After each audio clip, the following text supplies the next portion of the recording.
Hello, and welcome to Math with Mr. Bill. I'm Bill Anderson. Today we're going to be talking about what it means for a function to be differentiable. Now, if you look at a book, any typical calculus textbook, the definition that they use for being differentiable is that a function has a derivative at whatever x value you're talking about, or that the function has a derivative at every point in an open interval.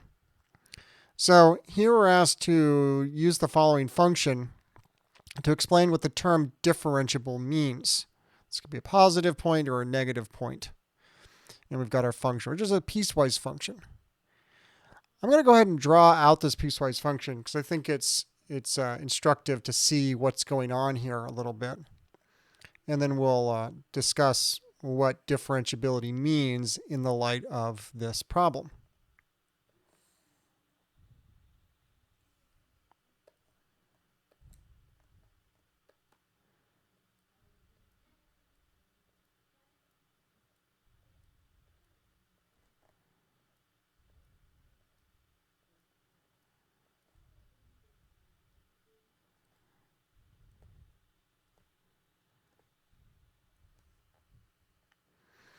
Okay, so everything to the right of 3 is going to be this line 2x plus 3, and everything to the left of 3 is going to be the parabola x squared.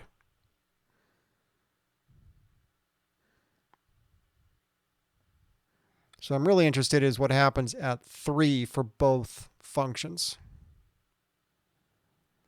So if I plug in 3 into my line, even though I'm not allowed to, I can technically figure out where the open circle is. I get a line that starts at 9 and then goes up 2 and over 1.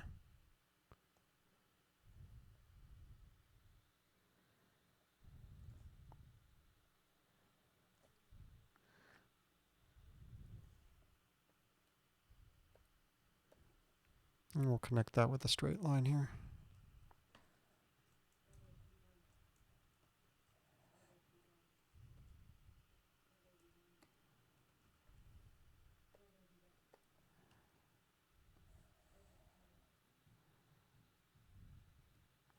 Okay, and then my parabola,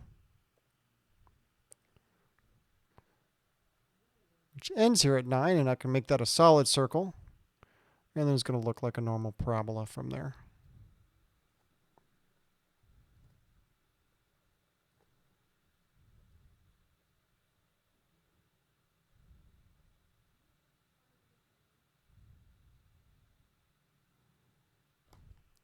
So what can we say about the differentiability of this function? One of the things you might have as part of your toolbox is an understanding that any polynomial is differentiable on its domain. And that's certainly the case here for both of these functions.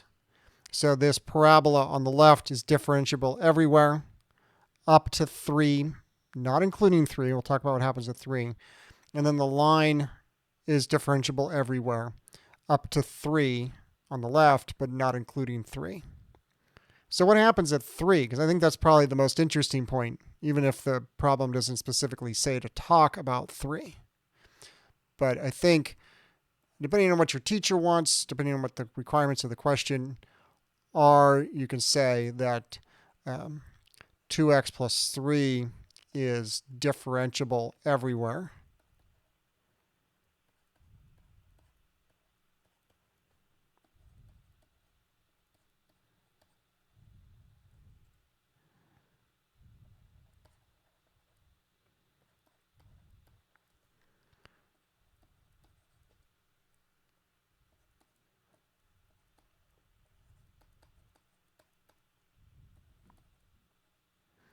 And x squared is differentiable everywhere when x is less than or equal to 3.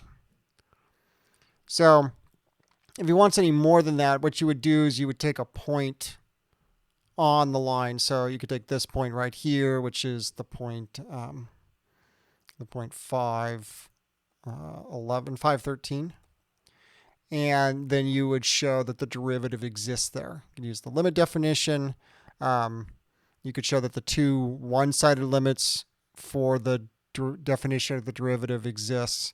There's a number of ways, but I won't go into that here because it's a little too much for this problem. But it wouldn't be hard to show that, essentially, that the limit as x approaches 5 of the function f of x minus f of 5 over x minus 5 coming from the left and from the right exists. And you can do the same thing for the parabola. But what happens at 3? So at 3, we actually don't have a derivative.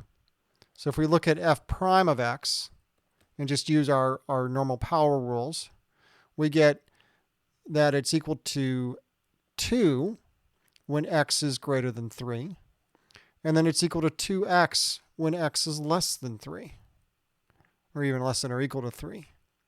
But what we can point at now is the limit as x approaches 3 from the left, which is the 2x, is equal to 6. And the limit as x approaches 3 from the right, and that's going to be the 2, just the constant 2, well, that's just equal to 2. And since those two one-sided limits don't equal each other, since the limit as x approaches 3 from the left of f prime of x does not equal the limit as x approaches 3 from the right of f prime of x, then